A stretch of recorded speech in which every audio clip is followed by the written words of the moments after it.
El sonido de aquella bofetada aún retumba dentro de mi cabeza como un disparo en una habitación cerrada.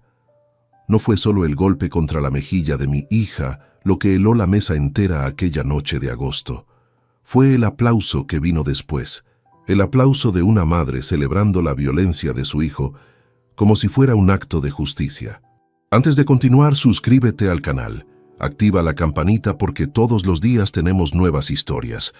Deja tu like y cuéntanos en los comentarios desde qué ciudad nos estás viendo. Me llamo Javier Moreno Torres. Tengo 64 años, una vida entera construyendo negocios, criando a mi hija sola desde que perdí a Elena hace 8 años, y creyendo que el mundo era un lugar predecible donde las familias se protegen unas a otras.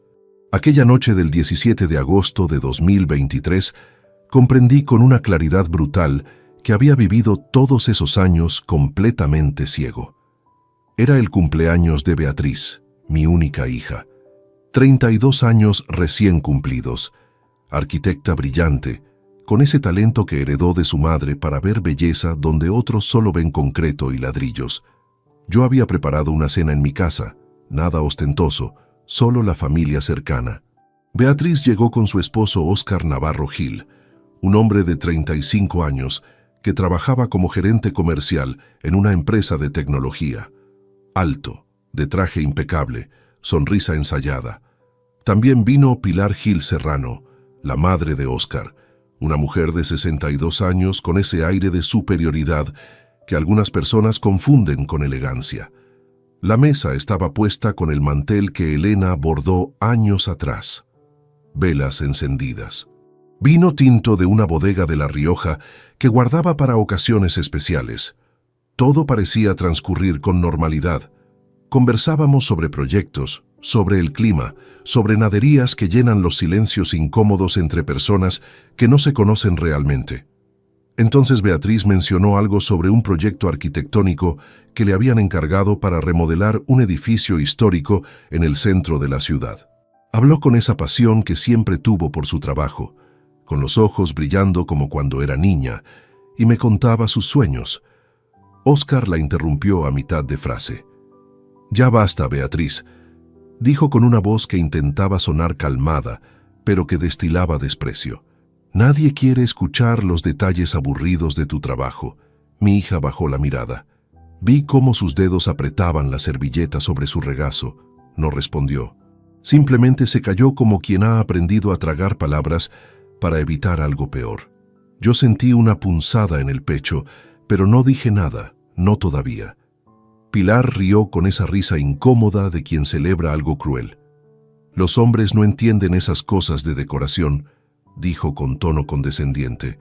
«Es mejor que las mujeres hablen de eso entre ellas, ¿no crees, Beatriz?» La conversación se desvió hacia otros temas. Yo observaba. Llevaba meses observando. Cada gesto, cada palabra, cada mirada que mi hija lanzaba hacia la puerta, como si buscara una salida que no existía. Entonces llegó el momento que lo cambió todo. Óscar preguntó, con una casualidad que sonaba ensayada, sobre el apartamento que Beatriz había heredado de su madre. Un pequeño piso de 2 habitaciones en el barrio de Malasaña que Elena le dejó en su testamento. Un lugar lleno de recuerdos, de tardes enteras eligiendo muebles juntas, de risas y lágrimas. «Creo que deberíamos venderlo ya», dijo Óscar cortando su carne sin mirarla. «El mercado está bien ahora, podemos sacar buen dinero». Beatriz respiró hondo. La vi apretar los puños sobre la mesa. «No quiero venderlo», respondió con voz temblorosa, pero firme. «Era de mi madre.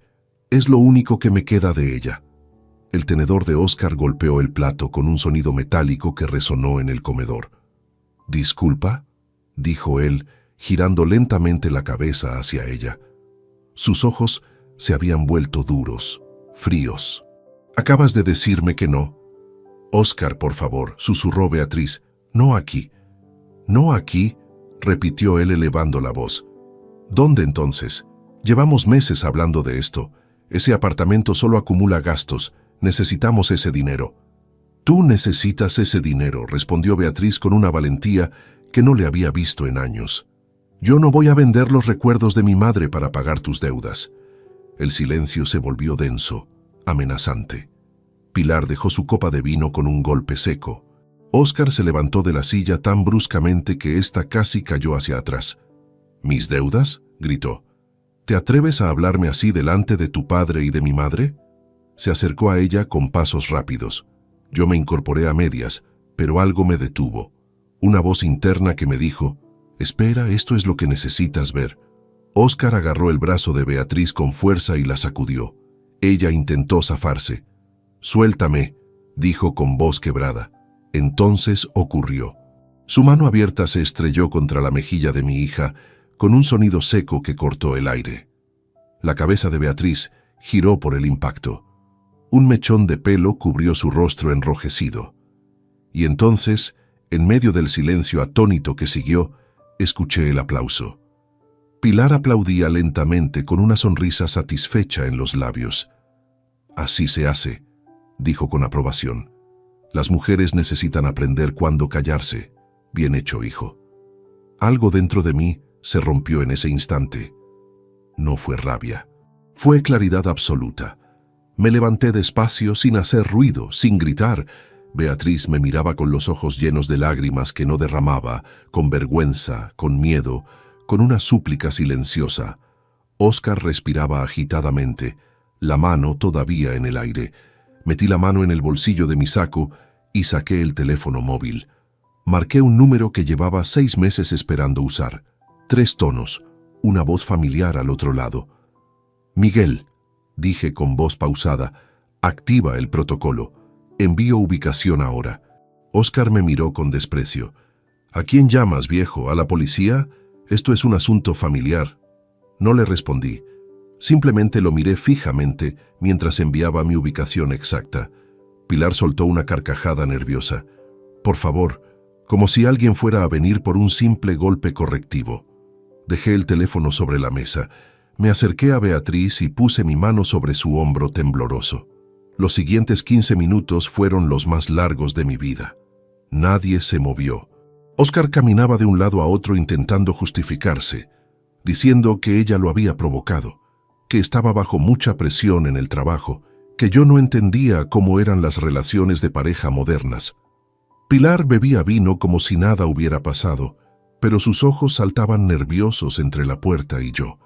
Beatriz lloraba en silencio, cubriéndose la mejilla con la mano. Yo esperaba. Y entonces lo escuchamos.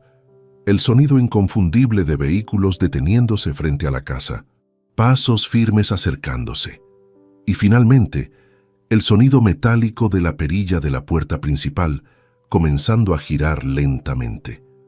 Mientras aquella perilla giraba lentamente, mi mente retrocedió 3 años atrás. 3 años que parecían ahora una eternidad de señales ignoradas, de verdades esquivadas, de excusas que me repetí para no enfrentar lo obvio. Fue en abril de 2020 cuando Beatriz apareció en mi casa, con ese hombre alto de sonrisa comercial. Todavía recuerdo cómo entró tomada de su brazo, con ese brillo particular en los ojos que tienen las personas enamoradas. O al menos eso creí yo entonces. «Papá, quiero presentarte a alguien muy especial», había dicho ella con entusiasmo. «Él es Óscar Navarro Gil». Óscar extendió la mano con firmeza calculada. Vestía traje gris impecable, reloj carísimo en la muñeca, zapatos brillantes. Hablaba de negocios, de estrategias comerciales, de objetivos cumplidos. Todo en él parecía medido, ensayado, perfecto, demasiado perfecto. «Es un placer conocer al padre de Beatriz», dijo con esa voz grave que algunos confunden con seguridad. «Ella me ha contado muchísimo sobre usted.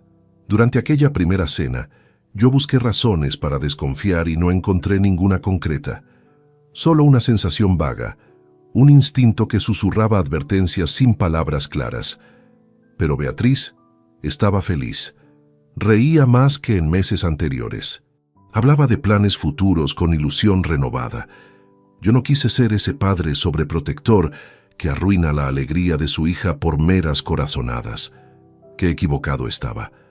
Las siguientes semanas trajeron cambios sutiles que yo clasifiqué como naturales. Beatriz comenzó a cancelar nuestros almuerzos dominicales. Óscar quiere que conozcamos a sus amigos, decía disculpándose, o tenemos compromisos con su familia. Cada vez que la veía, llevaba ropa más conservadora.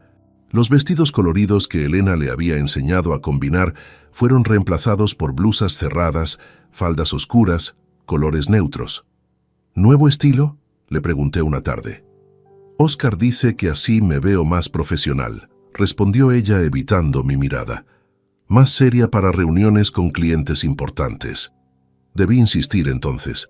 Debí preguntarle por qué necesitaba la aprobación de un novio para elegir su propia ropa. Pero callé, diciéndome que cada pareja tiene sus dinámicas, que yo no entendía las relaciones modernas. En julio de ese mismo año me anunció el compromiso.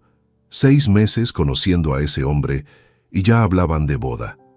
Intenté sugerir prudencia, esperar un poco más, conocerse mejor.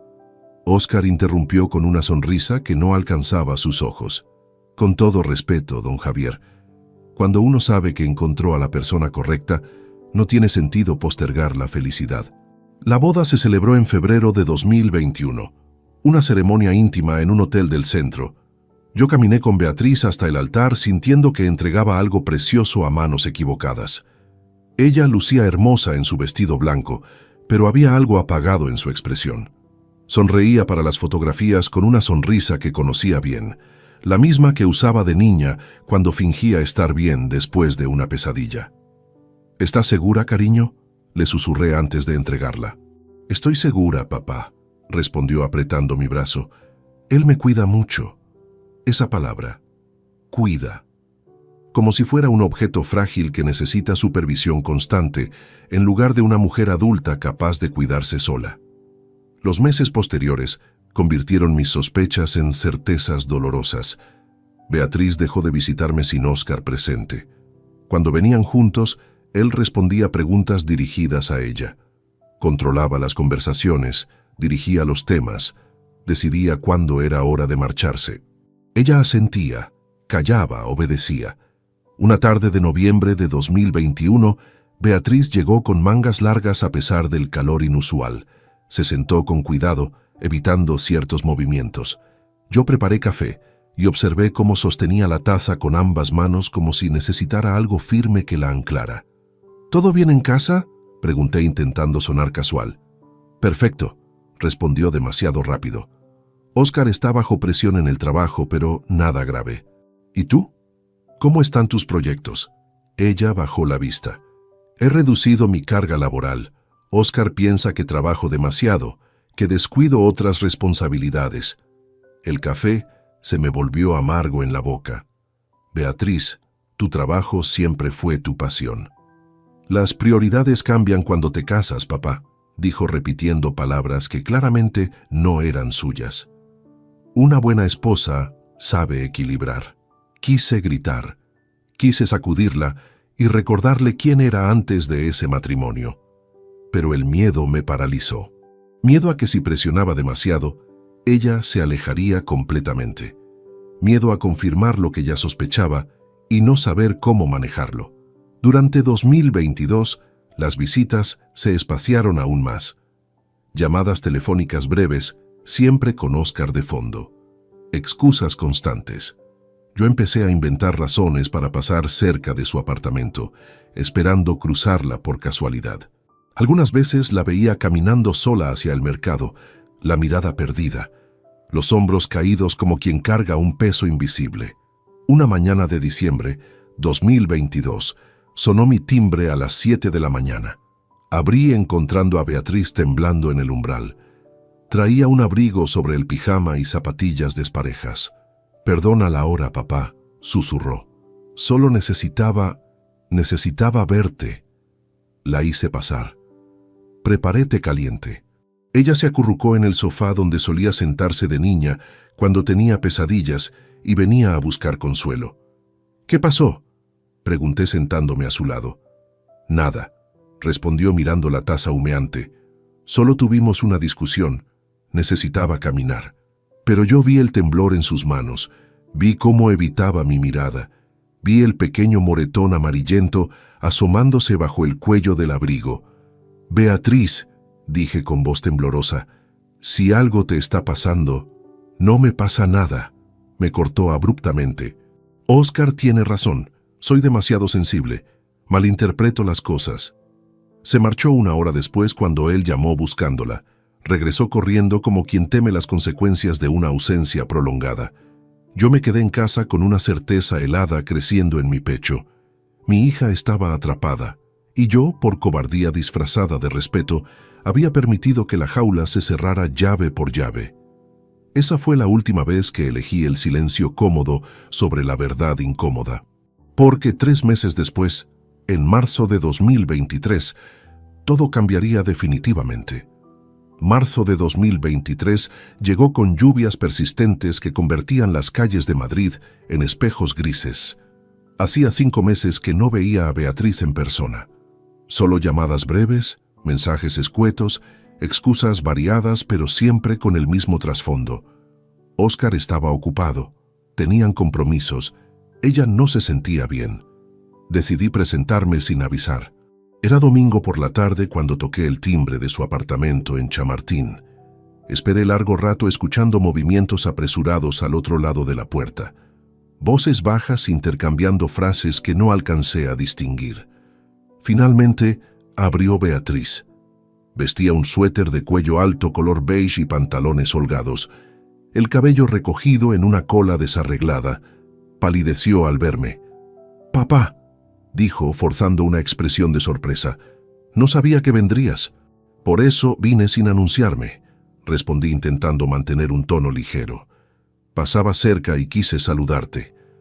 Ella bloqueaba la entrada con su cuerpo. Detrás escuché la televisión encendida. «No es buen momento», empezó a decir. «Solo 5 minutos», insistí. «No he visto tu rostro en meses. Tan ocupada estás que no puedes regalarle 5 minutos a tu viejo padre». La culpa funcionó. Se hizo a un lado permitiéndome entrar. El departamento estaba oscuro, cortinas cerradas bloqueando la luz natural. Olía a encierro, a espacio sin ventilar adecuadamente. Óscar estaba sentado en el sofá con una cerveza en la mano, observando un partido de fútbol. «Don Javier», dijo sin levantarse, sin apartar los ojos de la pantalla. «¡Qué sorpresa!» «Óscar», respondí secamente. Beatriz se movía nerviosa entre la sala y la cocina. Ofrecí sentarme, pero ella permaneció de pie, brazos cruzados sobre el pecho. Intenté iniciar conversación preguntando por sus proyectos arquitectónicos recientes. Respondía con monosílabos, desviando constantemente la atención hacia Óscar, como esperando aprobación para cada palabra. Entonces lo vi. Un movimiento descuidado cuando alcanzó un vaso de agua de la mesa. El suéter se deslizó ligeramente revelando su antebrazo izquierdo. Moretones, marcas oscuras con forma de dedos, rodeando su muñeca como un brazalete violáceo. Mi corazón dejó de latir por un segundo. «¿Qué te pasó en el brazo?», pregunté señalando directamente. Beatriz bajó la manga con rapidez, cubriendo la evidencia. «Me caí en las escaleras del metro hace unos días», respondió sin titubear. «Tropecé con mi propio bolso». Torpe como siempre. Óscar rió desde el sofá. «Le dije 1000 veces que use zapatos planos, pero insiste con esos tacones ridículos». Ella sonrió débilmente confirmando la mentira. Pero sus ojos me suplicaban algo completamente diferente. Me suplicaban que no preguntara más, que aceptara la versión oficial, que me marchara antes de empeorar las cosas. No insistí, no entonces, pero tampoco creí una palabra. Me despedí 15 minutos después con un abrazo que ella correspondió rígidamente. Cuando salí del edificio, el aire frío de marzo me golpeó recordándome que acababa de fallar nuevamente a mi hija. 4 días más tarde, el jueves siguiente, recibí una invitación inesperada. Óscar organizaba una cena pequeña en su casa con algunos colegas del trabajo y sus esposas. Me incluyeron como cortesía familiar. Acepté inmediatamente. Necesitaba observar más, confirmar o descartar mis sospechas crecientes. Llegué puntual aquella noche. El apartamento estaba impecablemente ordenado, velas aromáticas disimulando el olor a encierro que había detectado días antes. Beatriz llevaba un vestido azul marino con mangas 3/4, maquillaje cuidadoso cubriendo ojeras profundas, sonrisa profesional pintada en el rostro. Durante la cena, ella se movía como autómata sirviendo platos, rellenando copas, atendiendo necesidades ajenas sin expresar las propias. Óscar la llamaba con chasquidos de dedos cuando necesitaba algo. Ella respondía inmediatamente, automática, entrenada. A mitad de la velada necesité usar el baño. El del pasillo estaba ocupado, entonces Beatriz me indicó usar el de su habitación. Caminé por el corredor oscuro hasta la puerta entreabierta. Empujé suavemente y lo que vi me partió el alma. Beatriz estaba sentada en el borde de la bañera, rostro hundido entre las manos, sollozando quedamente. No me había escuchado acercarme. Sus hombros temblaban con ese llanto silencioso de quien ha aprendido a sufrir sin hacer ruido. «Beatriz», susurré desde el umbral. Ella levantó la cabeza bruscamente, limpiándose las lágrimas con urgencia desesperada. «Papá, yo solo necesitaba un momento», balbuceó. Entré cerrando la puerta tras de mí. Me arrodillé frente a ella, ignorando las protestas de mis rodillas artríticas. «Dime la verdad», pedí tomando sus manos entre las mías. «Por favor». «Estoy bien», repitió mecánicamente. «Solo cansada. Es mucho trabajo la casa, mi empleo, atender invitados». «Beatriz, mírame», ordené con firmeza paternal. «Ese moretón no vino de ninguna caída, y estas lágrimas no son de cansancio». Ella abrió la boca para seguir mintiendo, pero algo en mi expresión la detuvo. Durante varios segundos nos miramos en aquel baño iluminado con luz fría. Vi años de dolor acumulado en sus ojos hinchados. Vi terror. Vi vergüenza. Vi súplica muda. «No puedo hablar de esto ahora», susurró finalmente. «No aquí. No ahora». «¿Cuándo entonces?» «No sé, papá. Por favor, vuelve a la cena. Si nota que estoy aquí mucho tiempo». No terminó la frase. No necesitaba hacerlo. El miedo en su voz lo decía todo. Regresé a la mesa con una certeza cristalina, envenenando cada pensamiento. Mi hija estaba siendo destruida sistemáticamente frente a mis narices, y yo había pasado 3 años clasificando señales como malentendidos. Aquella noche, después de despedirme educadamente y marcharme con excusas sobre fatiga, conduje directamente hacia el estudio jurídico de Miguel Ramos Vega. Éramos amigos desde hacía 30 años, compañeros de universidad, testigo en mi boda, padrino no oficial de Beatriz. Eran las 11 de la noche cuando llamé a su móvil. «Javier, ¿qué ocurre?», respondió alarmado por la hora. «Necesito verte mañana temprano», dije sin rodeos. «Es sobre Beatriz y necesito ayuda legal». Hubo silencio breve al otro lado. «Estaré en mi oficina a las 8», respondió. «Lleva todo lo que tengas». Colgué con las manos temblando sobre el volante. Aquella noche no dormí. Aquella noche decidí que nunca más elegiría la comodidad cobarde del silencio sobre la valentía incómoda de la acción. Ahora, sentado en aquel comedor el 17 de agosto, con mi teléfono aún en la mano después de colgar la llamada a Miguel, aquellos 6 meses de preparación meticulosa cobraban sentido definitivo. Desde aquella madrugada de marzo, cuando toqué la puerta de su despacho jurídico, habíamos construido un plan. No fue impulsivo ni emocional, fue estratégico, legal, irrevocable. «Si vamos a protegerla realmente», me había dicho Miguel aquella mañana, mientras revisaba mis anotaciones dispersas, «necesitamos evidencia contundente. No sospechas, no intuiciones, hechos verificables». Pasamos semanas investigando opciones. Cámaras de seguridad discretas, instaladas legalmente con autorización firmada de Beatriz durante una visita que coordinamos sin conocimiento de Óscar. Rastreos financieros solicitando extractos bancarios de cuentas conjuntas donde Beatriz figuraba como titular. Consultas con especialistas en violencia doméstica para documentar patrones de control coercitivo. Cada pieza del rompecabezas reunida pacientemente durante meses. Cada encuentro casual con mi hija aprovechado para obtener información fragmentada que luego ensamblábamos en el despacho de Miguel. Cada mentira de Óscar registrada, cada amenaza velada anotada, cada cancelación sospechosa archivada. Había sido agotador fingir normalidad mientras construía silenciosamente el mecanismo que eventualmente los aplastaría. Y ahora, ese mecanismo estaba activado. Oscar dejó de caminar nerviosamente por el comedor. Se pasó las manos por el cabello despeinado, respirando agitadamente. La adrenalina de la agresión comenzaba a convertirse en algo diferente. Preocupación, quizás, o cálculo de daños. «Mira, Beatriz», empezó con tono conciliador que no alcanzaba sus ojos todavía duros.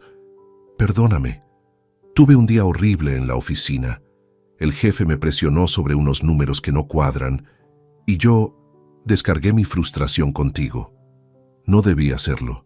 Mi hija permanecía inmóvil, cubriendo su mejilla enrojecida, lágrimas silenciosas corriendo sin control. «Todos tenemos días malos», intervino Pilar con naturalidad perturbadora.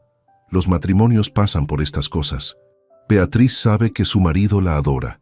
¿Verdad, querida?» Beatriz no respondió.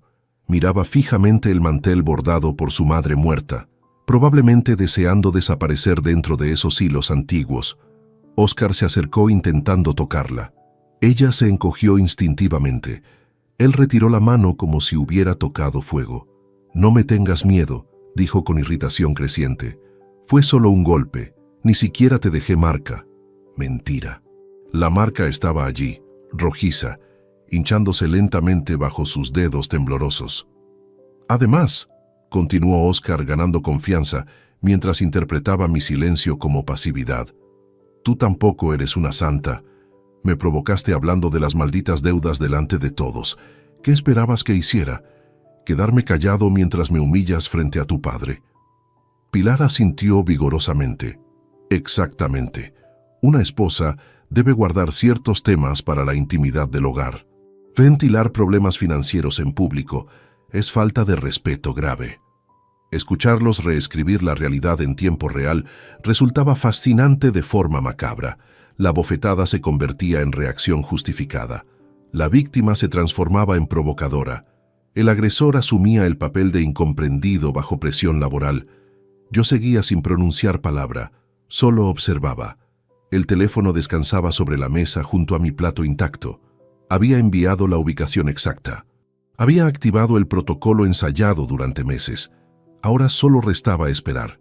Oscar notó finalmente mi quietud antinatural. Se giró hacia mí con expresión entre desafiante y nerviosa. «¿No va a decir nada, don Javier?», preguntó.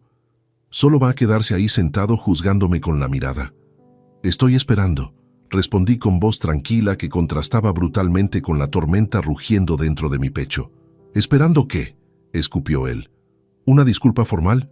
Bien, lo siento mucho, ya está. Asunto cerrado». «No estoy esperando disculpas», aclaré sosteniendo su mirada. «Estoy esperando justicia».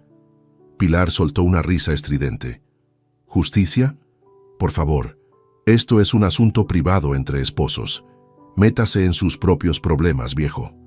Ignoré el insulto. Mi atención estaba dividida entre el reloj de pared marcando los minutos transcurridos y mi hija desmoronándose lentamente en su silla. 12 minutos desde la llamada. Oscar intentó nuevamente acercarse a Beatriz, esta vez rodeando la mesa desde el otro extremo. Ella se levantó bruscamente retrocediendo hasta quedar acorralada contra la pared. «No me toques», susurró con voz quebrada pero firme. «Basta de drama», rugió él perdiendo la compostura. «Ven aquí ahora mismo. Nos vamos a casa y solucionamos esto como adultos». «Ella no va a ningún lado contigo», intervine levantándome lentamente de mi silla. Oscar giró hacia mí con furia desatada. «Disculpe, ella es mi esposa. Yo decido cuándo nos vamos». «Ya no», respondí con calma letal. «Ya no decides nada sobre ella». Pilar se incorporó también, plantándose entre nosotros como escudo humano protegiendo a su hijo. «Usted no tiene autoridad aquí», siseó. «Esta es la familia de mi hijo. Usted es solo un suegro entrometido que nunca aceptó que su hijita creciera». 13 minutos. Beatriz lloraba abiertamente ahora, espalda contra la pared, brazos envolviendo su propio cuerpo en abrazo protector. «Papá», sollozó, «por favor, solo quiero que esto termine». «Va a terminar», le aseguré. Te lo prometo. Óscar avanzó hacia mí con los puños cerrados. Alto, joven, probablemente calculando que podría intimidarme físicamente. Escúcheme bien, viejo, amenazó acercando su rostro al mío. Usted llamó a alguien. No sé a quién ni para qué, pero le advierto que si intenta causarme problemas se va a arrepentir. Tengo contactos, tengo recursos, puedo hacerle la vida imposible. Sostuve su mirada sin retroceder un centímetro. Tus contactos no te van a servir, repliqué. Tus recursos no te van a salvar. Y los únicos que van a arrepentirse de esta noche son ustedes dos. 14 minutos. Entonces lo escuchamos. El sonido inconfundible de vehículos frenando abruptamente frente a la casa. Puertas abriéndose.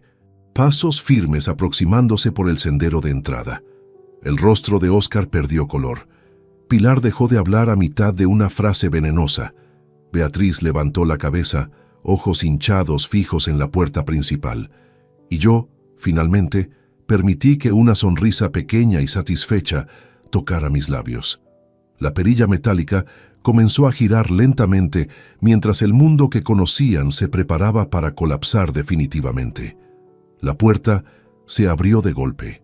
3 agentes uniformados entraron primero con pasos decididos, seguidos por Miguel Ramos Vega, cargando un maletín de cuero gastado bajo el brazo. Detrás venía una cuarta persona, una mujer de aspecto serio vestida con traje oscuro que identifiqué como trabajadora social especializada. El comedor quedó congelado en el tiempo. Óscar retrocedió tropezando con su propia silla. Pilar abrió la boca sin emitir sonido. Beatriz se deslizó lentamente por la pared hasta quedar sentada en el suelo, abrazando sus rodillas. «Buenas noches», anunció uno de los agentes mostrando su placa. «Recibimos reporte de agresión en curso. Nadie abandone la estancia». Miguel caminó directamente hacia mí estrechando mi mano brevemente. Sus ojos transmitían comprensión profunda acumulada durante 30 años de amistad. «Javier», saludó formalmente antes de girarse hacia los demás. «Soy el doctor Miguel Ramos Vega, abogado representante de la señorita Beatriz Moreno Castillo. Traigo documentación judicial pertinente». Óscar recuperó parcialmente la compostura, intentando asumir control de la situación. «Esto es un malentendido ridículo», declaró con voz forzadamente firme. «Tuvimos una discusión familiar menor, nada que justifique esta invasión». El segundo agente, una mujer robusta de expresión impasible, sacó una libreta. «¿Es usted Óscar Navarro Gil?», preguntó sin inflexión emocional. «Sí, pero... ¿Y usted es Pilar Gil Serrano, madre del señor Navarro?». Pilar asintió con indignación creciente. «Soy su madre y exijo saber qué autoridad tienen para entrar así en casa ajena». Miguel abrió su maletín extrayendo varios documentos sellados.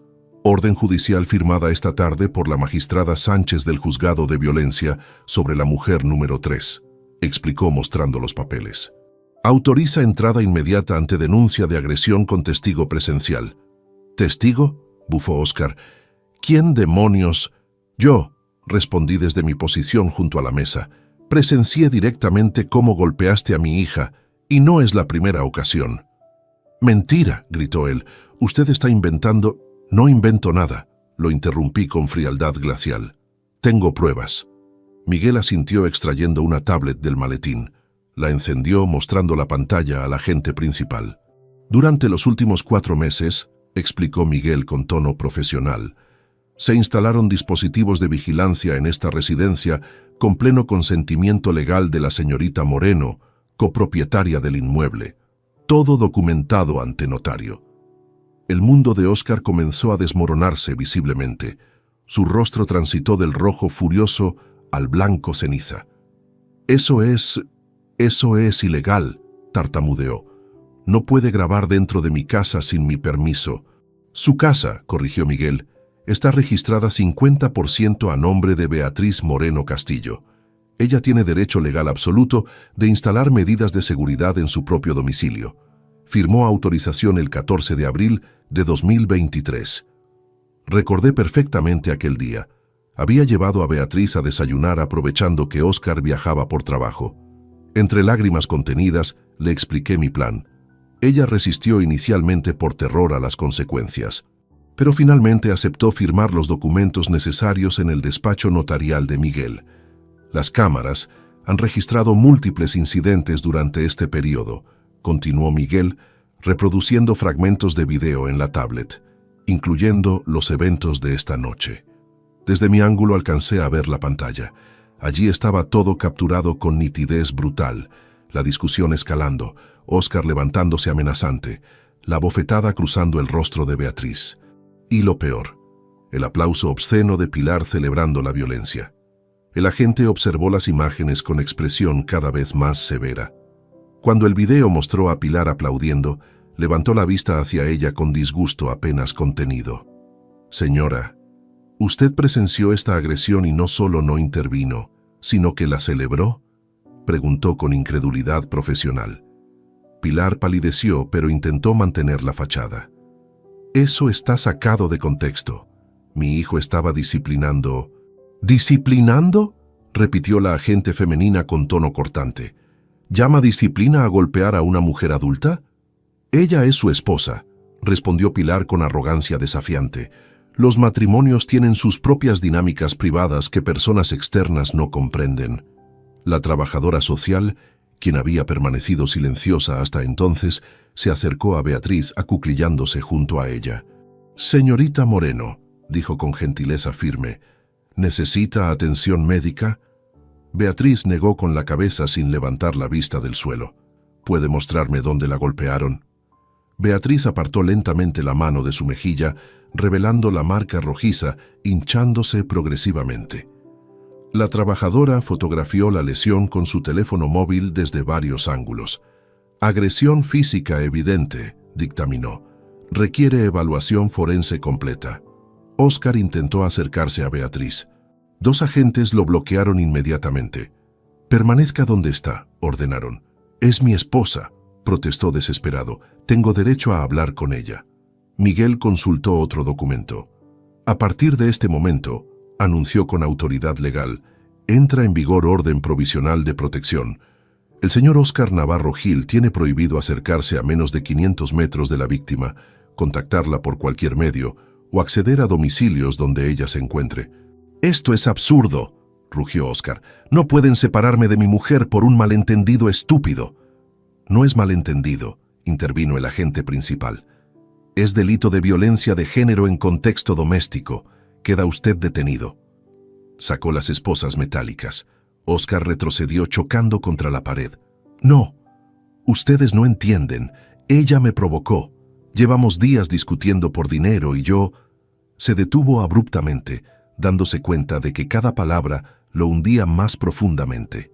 «¿Discutiendo por dinero?», repitió Miguel alzando una ceja. «Interesante, porque también tenemos documentación de movimientos financieros irregulares en cuentas conjuntas». Óscar enmudeció completamente. Pilar, percibiendo finalmente la magnitud del desastre, intentó huir hacia la puerta. La agente femenina la interceptó. «Usted tampoco se va a ningún lado, señora», advirtió. «Será citada como testigo y posible cómplice por no reportar los hechos».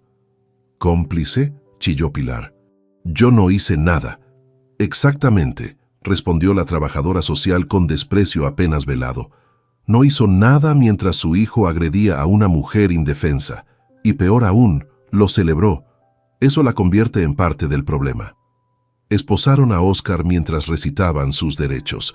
Él gritaba amenazas incoherentes, juramentos de venganza, acusaciones delirantes.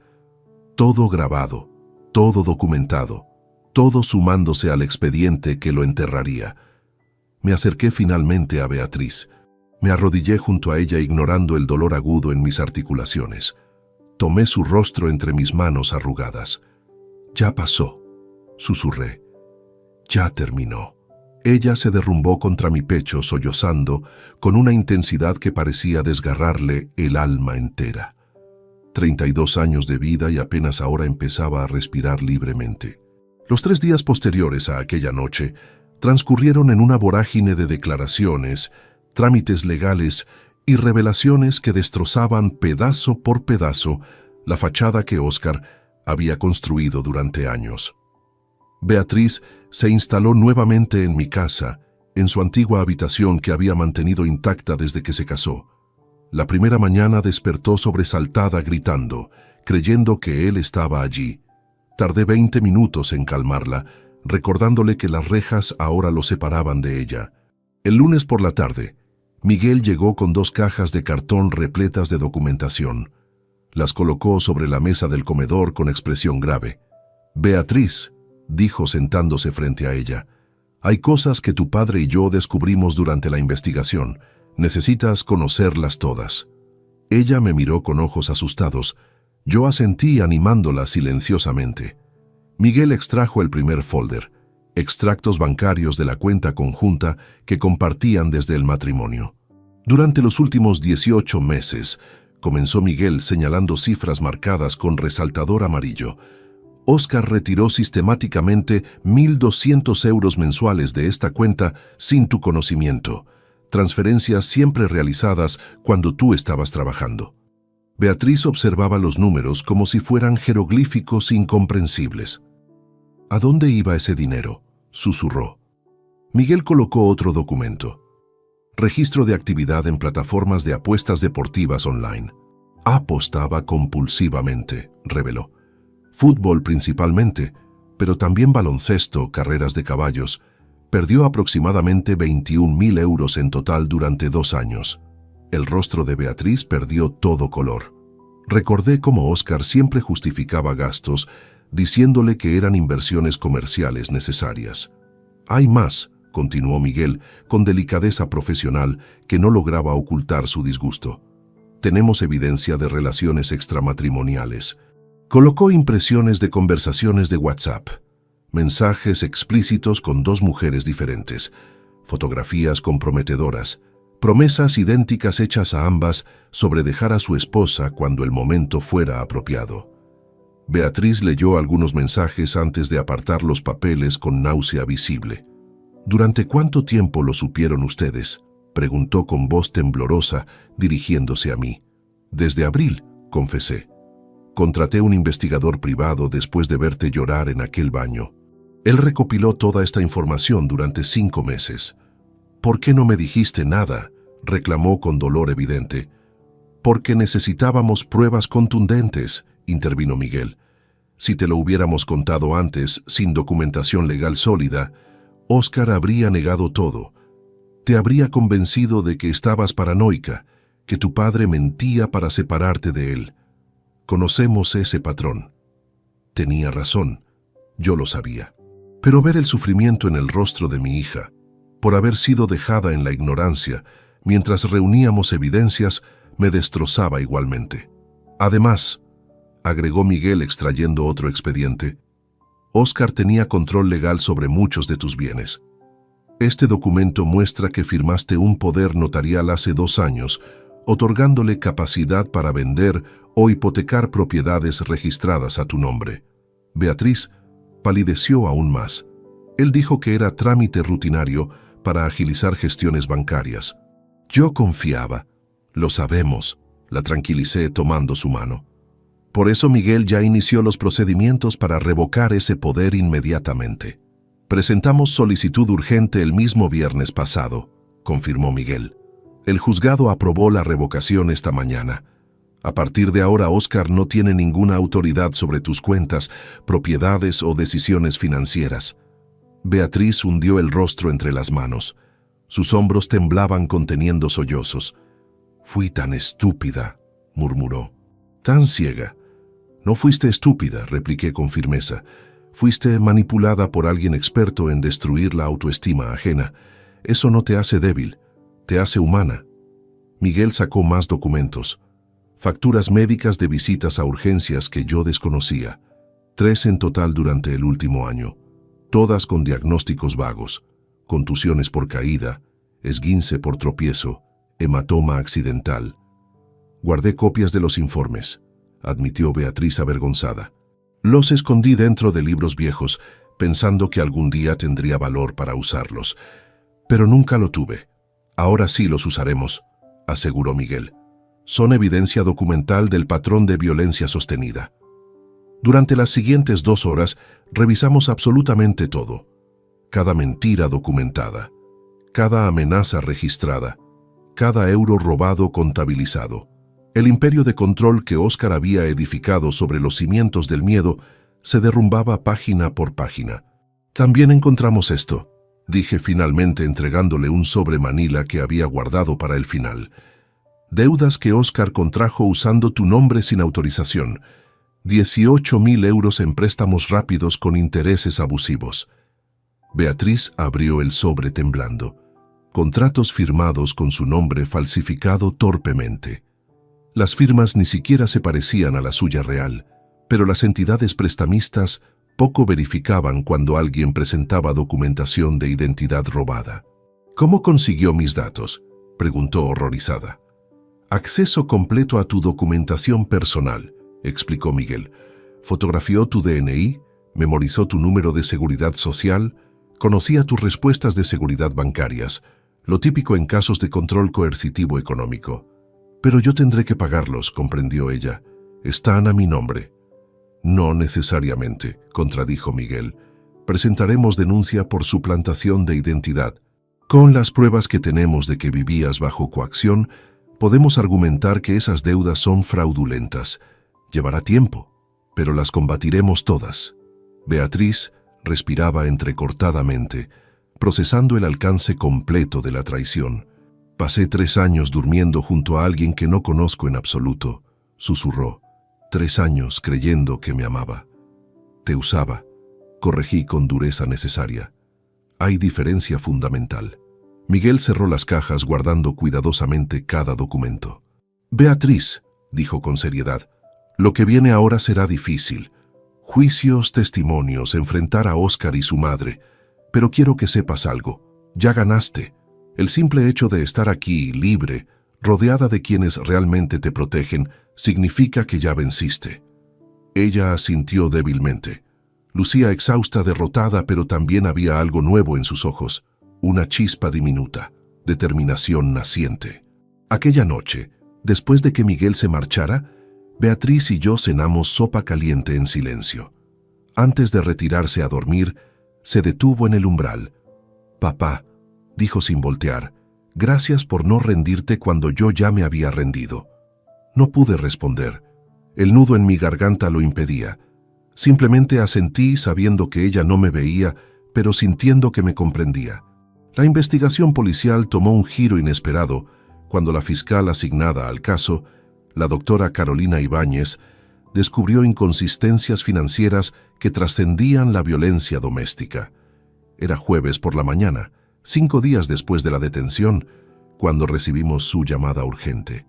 «Don Javier, necesito que usted y su hija vengan a mi oficina inmediatamente», dijo sin preámbulos. «Encontramos algo significativo». Llegamos a la fiscalía 1 hora después. Beatriz caminaba con pasos inseguros, aferrándose a mi brazo como cuando era niña y tenía pesadillas. La doctora Ibáñez nos esperaba en una sala de reuniones rodeada de carpetas abultadas y pantallas de ordenador mostrando gráficos complejos.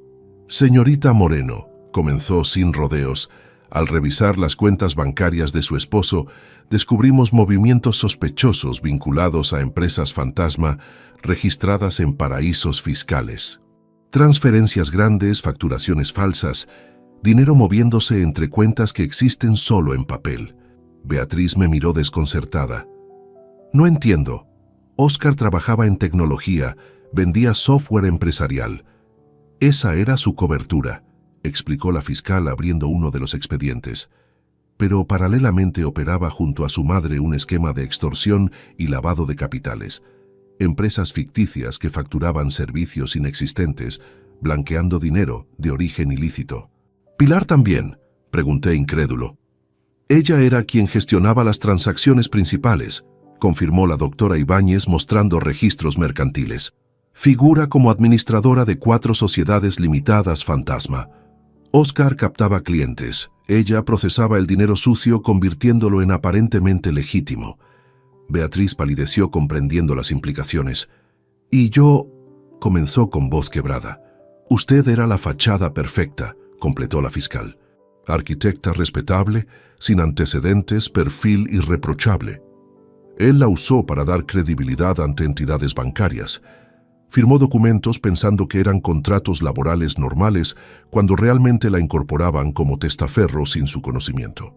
El horror en el rostro de mi hija era absoluto. No solo había sido golpeada y manipulada emocionalmente, había sido utilizada como herramienta criminal.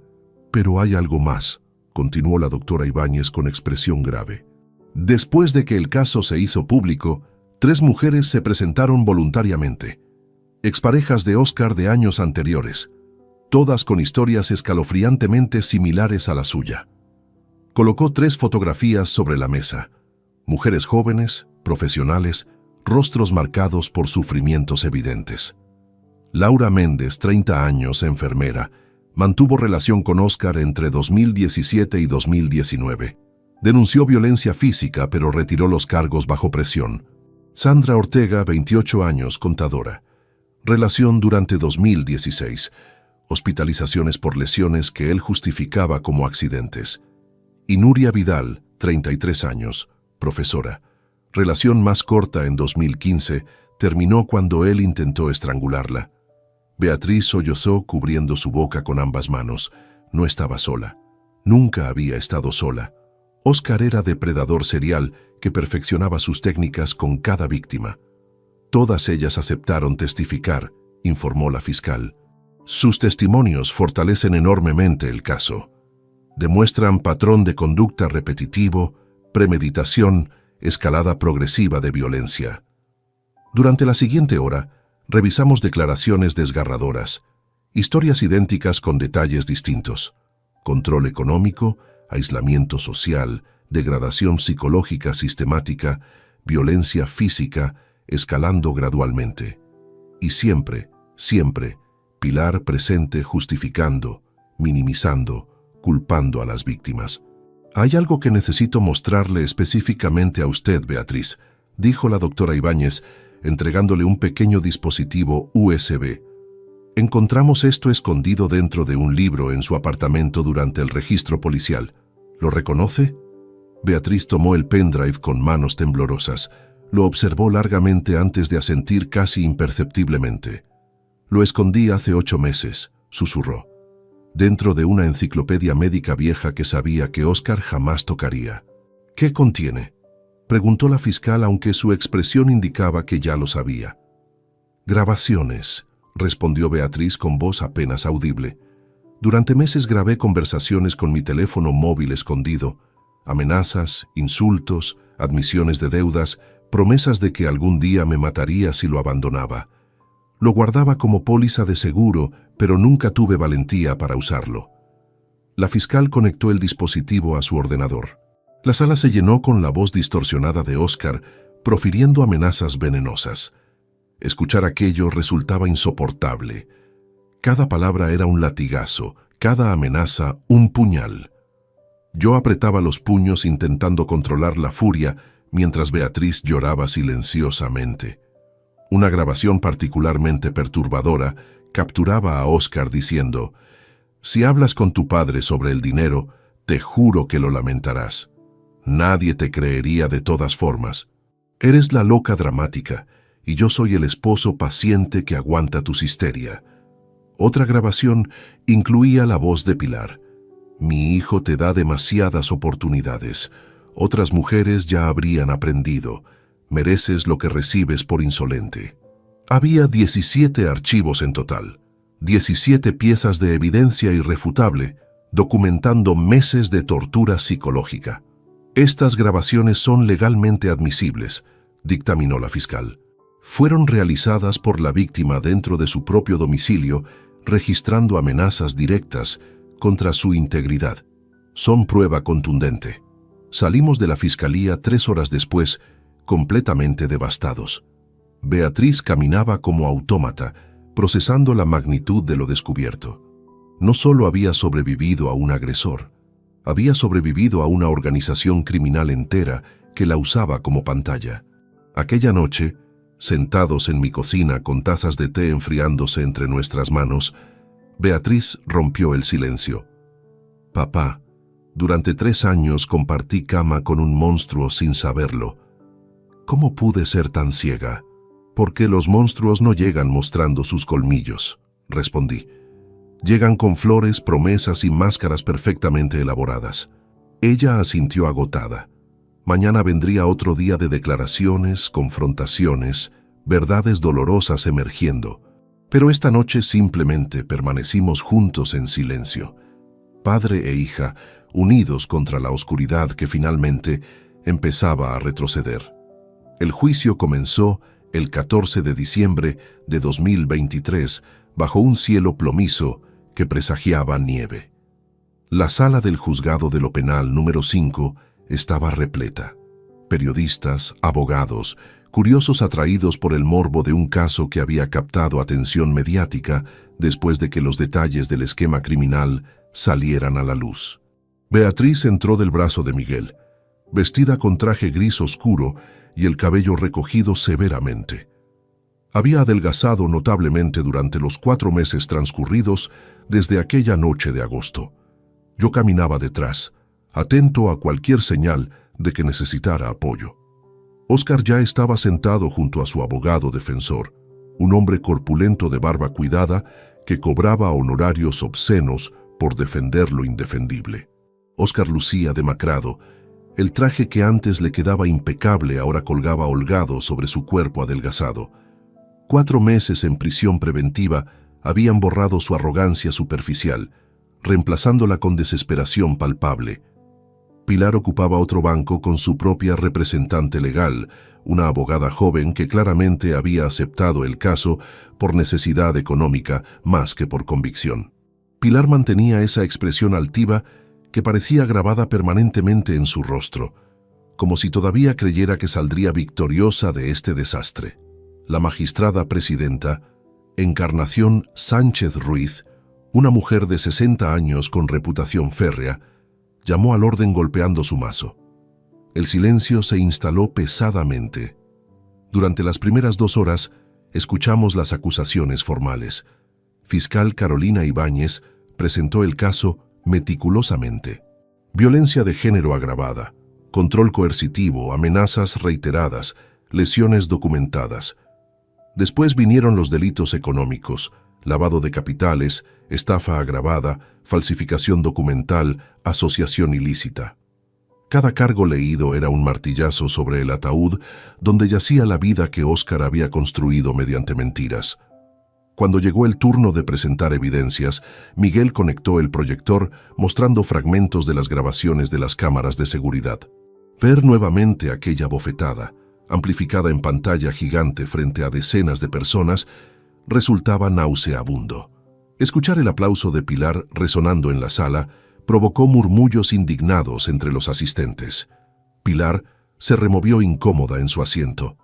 Su abogada intentó objetar argumentando que las imágenes invadían privacidad familiar. La magistrada rechazó la objeción inmediatamente. La privacidad no ampara delitos, sentenció con voz cortante. Después vinieron los testimonios de las 3 exparejas de Óscar. Laura Méndez subió al estrado temblando visiblemente. Relató con voz quebrada cómo Óscar la había encerrado durante horas en su apartamento cuando intentó terminar la relación. Cómo después apareció con flores y lágrimas falsas, prometiendo cambio que nunca llegó. Sandra Ortega describió fracturas, hospitalizaciones, mentiras elaboradas para justificar lesiones ante médicos sospechosos. Su testimonio incluía detalles escalofriantes sobre cómo Pilar la había llamado telefónicamente para amenazarla si osaba denunciar. Nuria Vidal, la más afectada visiblemente, apenas podía hablar. Mostró fotografías viejas de su cuello amoratado después del intento de estrangulamiento. Explicó cómo perdió su empleo, sus amistades, su cordura durante los meses que duró aquella pesadilla. Cada testimonio añadía capas de horror a un relato que ya resultaba insoportable. Entre sesiones, durante un receso, algo inesperado ocurrió. El abogado de Óscar solicitó reunión privada urgente con la fiscal. Miguel fue informado inmediatamente. «¿Quiere negociar?», me dijo Miguel apartándome al pasillo. «Óscar está dispuesto a cooperar plenamente con la investigación a cambio de reducción de condena. ¿Cooperar cómo?, pregunté. Entregando nombres, cuentas bancarias, documentación completa de la red de lavado, incluyendo evidencia que incrimina directamente a su madre como cerebro principal de las operaciones. La traición definitiva. El hijo vendiendo a quien lo había protegido y justificado durante décadas. La fiscal aceptó parcialmente. Reduciría marginalmente la petición de condena si Oscar proporcionaba información verificable que condujera a más arrestos. Pero no habría libertad, no habría indulgencia completa. Cuando el juicio reanudó, Oscar subió al estrado convertido en testigo de cargo contra su propia madre. Declaró durante hora y media, revelando estructuras empresariales fantasma, contactos criminales, montos exactos blanqueados. Pilar escuchaba petrificada mientras su hijo destruía cualquier posibilidad de defensa que pudiera tener. Mi madre organizaba todo, declaró Oscar evitando mirarla. Yo solo seguía instrucciones. Ella contactaba clientes, negociaba porcentajes, gestionaba transferencias. Yo era su empleado. Pilar explotó. Se levantó gritando improperios, llamándolo cobarde, traidor, indigno. Los guardias de seguridad tuvieron que contenerla físicamente mientras su abogada intentaba inútilmente calmarla. La magistrada ordenó su expulsión temporal de la sala hasta recuperar compostura. Aquel arrebato destruyó cualquier imagen de respetabilidad que Pilar intentaba mantener. El jurado la vio exactamente como era. Alguien capaz de violencia descontrolada cuando perdía poder. El último día del juicio, Beatriz tuvo que testificar. Subió lentamente al estrado. Juró decir verdad con voz firme y durante 2 horas respondió preguntas desgarradoras. Describió años de humillación, aislamiento progresivo, miedo constante. Relató noches durmiendo vestida por temor a que él entrara furioso. Confesó pensamientos suicidas después de palizas particularmente brutales. El abogado defensor de Oscar intentó desacreditarla sugiriendo que exageraba, que provocaba, que compartía responsabilidad. Miguel objetó ferozmente cada insinuación. La magistrada sostuvo casi todas las objeciones, advirtiendo al defensor sobre revictimización. Cuando Beatriz terminó, bajó del estrado completamente exhausta. Yo la recibí con abrazo protector mientras ella se derrumbaba contra mi pecho. 3 días después, llegó el veredicto, culpable en todos los cargos para ambos acusados. La sala estalló en murmullos. Oscar hundió la cabeza entre las manos. Pilar permaneció inmóvil, rostro convertido en máscara pétrea. La magistrada dictó sentencia con voz desprovista de emoción. Oscar Navarro Gil, 4 años de prisión efectiva, orden de alejamiento permanente, inhabilitación profesional. Pilar Gil Serrano, 3 años y 6 meses de prisión, multa de 50.000 euros, prohibición de contacto con víctimas. Justicia. Finalmente, dolorosamente, justicia. Los meses que siguieron a la sentencia fueron paradójicamente más difíciles que el juicio mismo. Habíamos ganado legalmente, pero Beatriz estaba perdiendo la batalla interna contra demonios que ningún veredicto judicial podía desterrar. Enero de 2024 llegó con frío cortante que calaba los huesos. Beatriz pasaba días enteros en su habitación, cortinas cerradas bloqueando la luz invernal. Comía poco, hablaba menos, se movía por la casa como fantasma habitando un cuerpo que ya no reconocía como propio. Una mañana la encontré sentada en el suelo de su cuarto, aún en pijama pasadas las 2 de la tarde, rodeada de fotografías viejas, imágenes de ella sonriendo antes de conocer a Oscar. Graduaciones, viajes, momentos de felicidad genuina que parecían pertenecer a otra persona en otra vida. No recuerdo cómo se siente ser esa mujer, dijo sin levantar la vista cuando entré. Miro estas fotos y es como ver a una extraña. Me senté a su lado ignorando el crujido proteico de mis rodillas. Esa mujer sigue aquí, respondí señalando su pecho. Solo está enterrada bajo escombros, pero podemos desenterrarla juntos. Ella negó con la cabeza. Papá, durante 3 años permití que me destruyeran. Firmé papeles sin leer, acepté aislamiento. Callé cuando debía gritar. ¿Cómo puedo perdonarme por haber sido tan débil? No fuiste débil, repliqué con firmeza. Sobreviviste.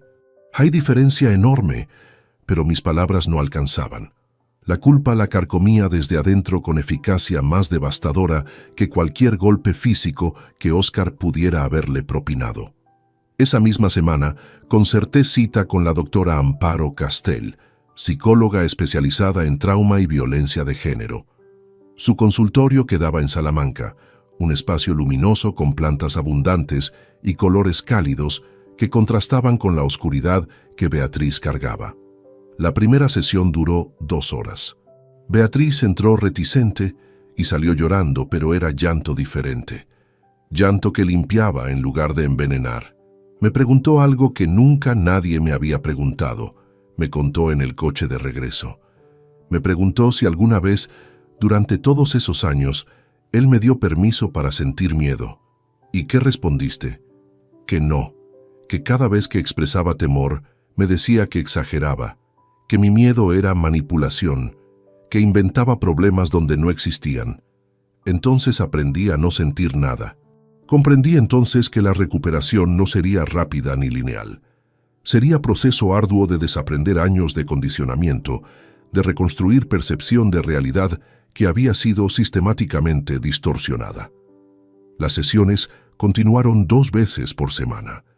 Algunos días Beatriz regresaba exhausta, pero esperanzada.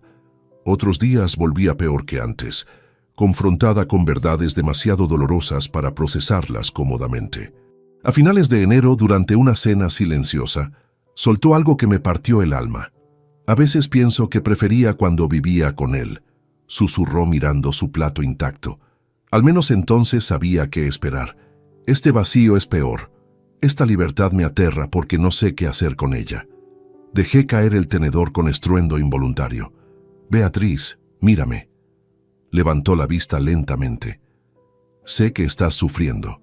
Sé que reconstruirse duele más que permanecer rota. Pero no puedes decir que preferías aquella jaula. No digo que la prefiera, corrigió. Digo que la entendía. Las reglas eran claras. Obedece y quizás no te golpean hoy. Ahora no hay reglas y no sé cómo vivir así. Aquella noche llamé a la doctora Castel alarmado. Ella me tranquilizó explicando que esos pensamientos eran normales en víctimas de control prolongado.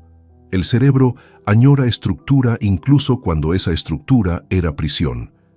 Ella está atravesando duelo, explicó la psicóloga. No solo por el matrimonio que perdió, sino por la persona que fue forzada a convertirse. Ese duelo requiere tiempo. Febrero trajo nueva crisis. Beatriz recibió mensaje de abogado representando a acreedores de aquellas deudas fraudulentas contraídas a su nombre. Aunque teníamos documentación legal defendiéndola, ver su nombre asociado con fraude la hundió nuevamente. Incluso muerto legalmente, él sigue destruyéndome, lloró esa noche. Incluso encerrado, su sombra me persigue. Fue entonces cuando tomé decisión que llevaba semanas considerando. Yo también necesitaba ayuda profesional, no solo para apoyar mejor a Beatriz, sino para confrontar mi propia culpa creciente. Comencé terapia con el doctor Fernando Blasco, psicólogo especializado en familias afectadas por violencia. Durante nuestras sesiones, admití verdades que había evitado durante meses. Pasé años viendo señales y clasificándolas como normales, confesé durante la tercera sesión. Cada vez que ella cancelaba visitas, cada manga larga en verano, cada excusa sobre caídas, yo sabía. En algún nivel profundo, yo sabía y elegí no saber. ¿Por qué cree que eligió eso?, preguntó el doctor Blasco. Por miedo, admití. Miedo a confirmar que estaba perdiendo a mi única hija igual como perdí a mi esposa. Miedo a enfrentarlo y que ella me odiara por entrometido. Miedo a fracasar protegiéndola. Aquellas sesiones me mostraron que yo también necesitaba perdonarme. Que cargar culpa eterna no ayudaba a Beatriz, solo añadía peso adicional que ella sentía obligada a aliviar. En marzo, algo cambió sutilmente. Beatriz comenzó a abrir cortinas permitiendo entrada de luz primaveral. Empezó a cocinar ocasionalmente, recetas que Elena le había enseñado años atrás. Pequeños pasos, pero pasos al fin. Una tarde encontré bocetos arquitectónicos dispersos sobre la mesa del comedor, diseños preliminares de edificios imaginarios. No eran proyectos reales, solo ejercicios creativos, pero significaban que algo dentro de ella despertaba lentamente. ¿Vuelves a dibujar?, pregunté con esperanza contenida. Estoy intentando recordar quién era antes de olvidarme, respondió sin apartar vista del papel. La doctora Castell sugirió reconectar con actividades que me definían. Nos sentamos juntos revisando aquellos bocetos. Hablamos de arquitectura, de sueños antiguos, de proyectos futuros hipotéticos. Fue la primera conversación en meses que no giraba alrededor de trauma, juicios o Oscar. Esa noche, antes de retirarse, Beatriz me abrazó largamente. «Gracias por no rendirte conmigo cuando yo me había rendido», susurró.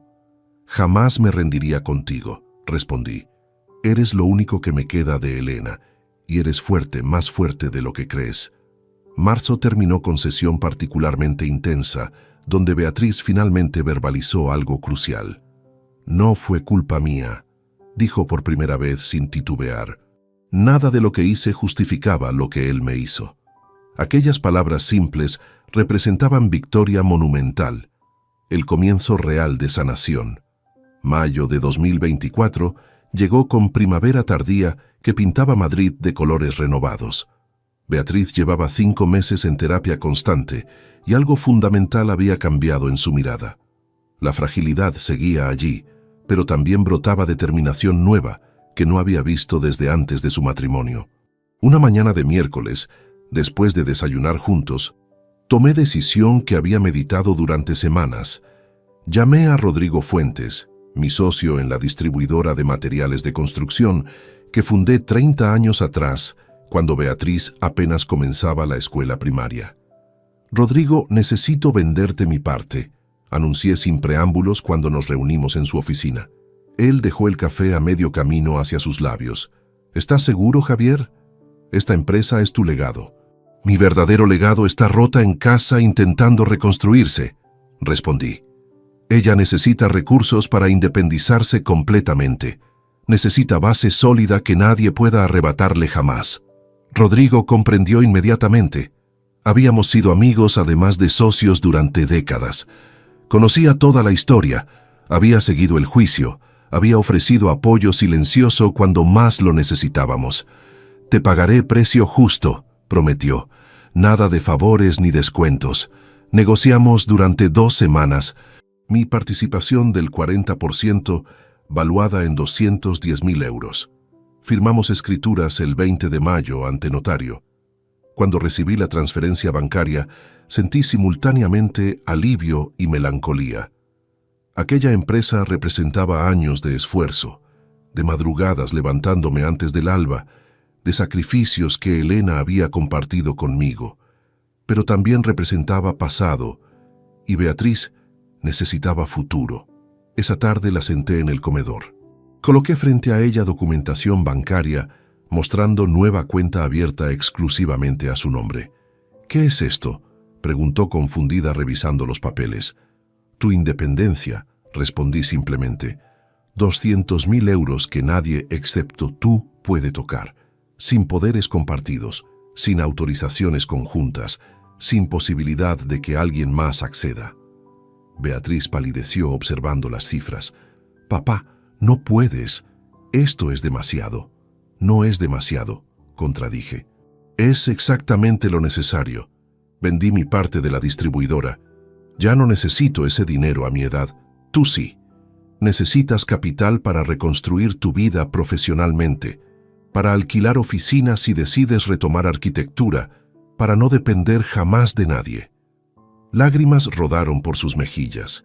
«Pero era tu empresa, la construiste con mamá, y ahora la convierto en tu libertad», dije tomando sus manos. «Elena estaría orgullosa. Yo estoy orgulloso». Durante varios minutos permanecimos en silencio. Beatriz procesaba la magnitud del gesto, mientras yo simplemente agradecía tener recursos suficientes para hacerlo posible. «Hay una condición», agregué finalmente. Ella levantó la vista alarmada. Quiero que uses parte de este dinero para hacer algo que realmente desees, no por obligación ni por demostrarle nada a nadie, algo que te devuelva pasión por levantarte cada mañana. Beatriz asintió lentamente. Vi en sus ojos algo encenderse, una chispa diminuta pero real. Las siguientes semanas las dedicó a planificar meticulosamente. Visitó locales comerciales disponibles para alquiler, diseñó logo para marca personal, investigó normativas legales para apertura de estudio arquitectónico independiente. La vi transformarse gradualmente de víctima, recuperándose en profesional reclamando su espacio. El 15 de junio de 2024 inauguramos oficialmente Estudio Beatriz Moreno, Arquitectura Sostenible. Local pequeño pero luminoso en barrio de Malasaña, cerca del apartamento que había heredado de Elena. Paredes blancas decoradas con bocetos propios, escritorio moderno junto a ventanal amplio, computadora equipada con software especializado, todo pagado con su propio dinero, todo construido con sus propias decisiones. Miguel asistió a la inauguración improvisada junto con la doctora Castel y algunas compañeras de universidad que Beatriz había reencontrado después de años de aislamiento forzado. Brindamos con cava barato y comimos tapas mientras ella mostraba orgullosa su espacio reconquistado. «Esto es tuyo», le dije abrazándola cuando los invitados se marcharon.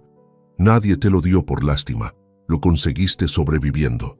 «Lo conseguimos juntos», corrigió ella. «Sin ti, seguiría atrapada o muerta». No contradije. Simplemente la sostuve sabiendo que teníamos razón ambos. Pero la reconstrucción no transcurría sin obstáculos. A finales de junio llegó carta al estudio. Remitente, Centro Penitenciario Madrid III, donde Óscar cumplía condena. Era mensaje suyo solicitando comunicación con Beatriz. «Por favor, solo dame oportunidad de explicarte todo», decía la carta manuscrita. «Estoy en terapia aquí dentro. He cambiado. Merezco al menos que escuches mi versión». Beatriz leyó temblando. Yo observaba listo para contenerla si colapsaba. «¿Qué hago?», preguntó con voz pequeña. «Absolutamente nada», respondí, arrancándole la carta de las manos. «Él no merece tu tiempo ni tu perdón. Esto es manipulación nueva disfrazada de arrepentimiento». Llamé inmediatamente a Miguel. Él activó protocolos legales bloqueando cualquier intento futuro de contacto. Óscar no volvería a contaminar la paz que Beatriz estaba construyendo ladrillo por ladrillo. Julio trajo noticias diferentes. Pilar había perdido su último recurso de apelación. La sentencia quedaba firme, 3 años y 6 meses sin posibilidad de reducción adicional. Además, embargo de sus propiedades para pagar multas e indemnizaciones a víctimas. La caída era completa. Aquella mujer que aplaudía violencia ahora pagaba consecuencias en prisión donde nadie aplaudía nada. También supimos que la familia paterna de Óscar, tíos y primos que habían guardado silencio durante el juicio, publicaron comunicados repudiándolo. Declaraban vergüenza familiar, cortaban vínculos, pedían disculpas públicas a Beatriz. Demasiado tarde para importar, pero al menos reconocían lo innegable. A finales de julio, Beatriz consiguió su primer cliente real, reforma de ático para pareja joven que valoraba arquitectura sostenible. Proyecto pequeño pero legítimo. La vi trabajar en diseños con concentración que no mostraba desde hacía años. Sus manos trazando líneas seguras sobre papel, mente enfocada en crear belleza donde antes solo habitaba supervivencia. «Papá», dijo una noche cenando, «creo que voy a estar bien». No era declaración triunfal, era reconocimiento humilde de posibilidad. Y eso bastaba. Agosto de 2024 llegó silenciosamente, marcando un año completo desde aquella noche que dividió nuestras vidas en antes y después. Yo cumplí 65 años, el mismo día que Beatriz cumplía 33. Decidimos celebrar juntos, algo que no habíamos hecho desde que ella era adolescente. Preparé la misma mesa del comedor donde todo había explotado 12 meses atrás. El mantel bordado por Elena, velas encendidas, vino de aquella misma bodega de La Rioja. Pero esta vez la atmósfera era completamente distinta. No había tensión flotando en el aire, No había miedo escondido detrás de sonrisas falsas. Solo estábamos padre e hija, sobrevivientes de guerra que finalmente podían respirar sin anticipar el próximo ataque. Beatriz llegó directamente desde su estudio, cargando carpeta con diseños de su tercer proyecto contratado. Sus ojos mostraban cansancio honesto de quien trabaja duro por elección propia, no agotamiento de quien sobrevive bajo opresión constante.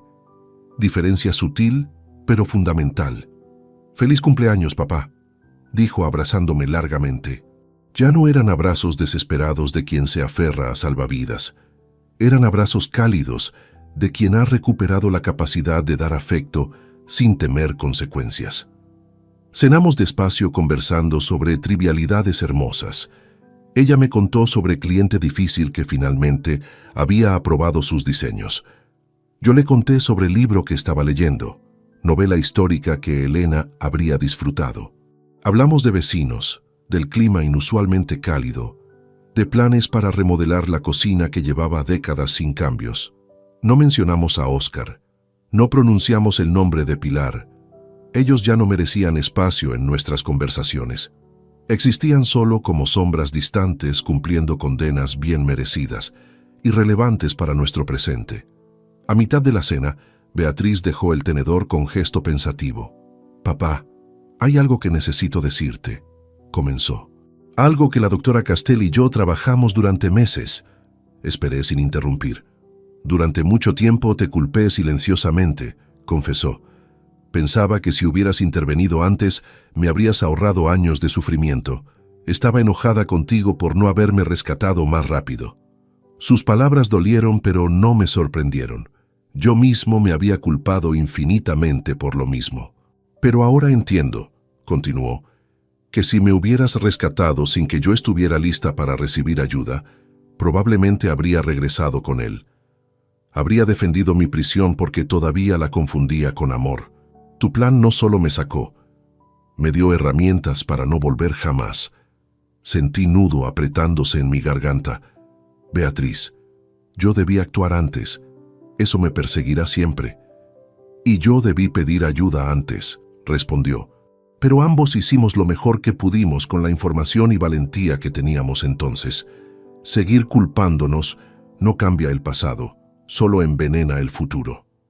Aquellas palabras sonaban a sanación real, no al perdón barato que borra sin procesar, sino a aceptación madura que reconoce errores sin quedar paralizada por ellos. Después de cenar, caminamos juntos hacia las habitaciones.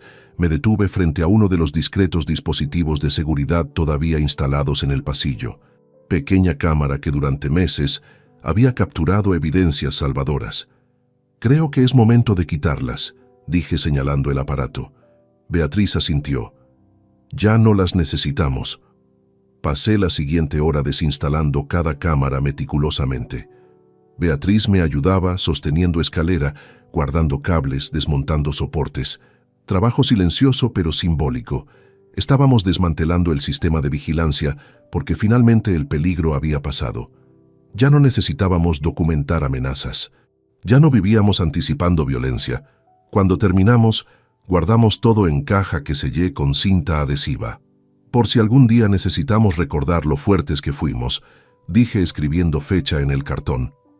Aquella noche, antes de que Beatriz se marchara a su propio apartamento, donde ahora vivía sola y tranquila, nos sentamos en el sofá con café descafeinado. «¿Sabes qué es lo más extraño?», comentó ella. «A veces extraño la simplicidad de obedecer. Tomar decisiones propias todos los días agota, pero es agotamiento bueno. Es el cansancio de vivir realmente, no de meramente existir. La libertad pesa», coincidí, «pero pesa menos que las cadenas». Me miró con esa expresión que heredó de Elena cuando procesaba pensamientos profundos. «Papá, ¿crees que mamá estaría orgullosa?» «Elena estaría furiosa porque pasaste por esto», respondí honestamente. «Pero estaría inmensamente orgullosa de la mujer que eres ahora. Yo lo estoy». Se recostó contra mi hombro como hacía de niña cuando necesitaba consuelo paterno. «Yo también estoy orgullosa», susurró, «de ti, de mí, de lo que construimos sobre las ruinas». Nos quedamos así largo rato, padre envejecido e hija reconstruida. Dos sobrevivientes, honrando la memoria de Elena mediante la única venganza que realmente importaba: seguir viviendo con dignidad. Cuando Beatriz finalmente se fue esa noche, me quedé solo en el comedor observando la mesa vacía, donde un año atrás había presenciado violencia que casi destruye lo más preciado en mi vida. Pero también era la mesa donde habíamos cenado hoy, celebrando renacimientos. Comprendí entonces que proteger a alguien no significa evitarles todo dolor, significa darles recursos para convertir ese dolor en crecimiento. Significa estar presente no solo durante las crisis, sino durante la lenta reconstrucción posterior. Beatriz tenía cuenta bancaria robusta, negocio floreciente, terapia constante, red de apoyo sólida. Pero más importante aún, tenía algo que Óscar jamás pudo arrebatarle completamente: su esencia. Esa arquitecta soñadora que veía belleza donde otros veían concreto. Esa hija de Elena que heredó su fuerza silenciosa. Apagué las luces recorriendo la casa silenciosa. Mañana comenzaría otro día. Beatriz diseñaría edificios sostenibles. Yo leería mi novela histórica. Óscar y Pilar cumplirían sus condenas en prisiones donde nadie aplaudía violencia. Y nosotros, finalmente, viviríamos en paz. No la paz de quienes nunca fueron heridos, sino la paz infinitamente más valiosa de quienes sanaron después de ser destrozados. Esa noche dormí profundamente por primera vez en años, sabiendo que el ciclo había sido roto para siempre. Si te gustó esta historia, dale like al video, suscríbete al canal y comparte tus impresiones en los comentarios.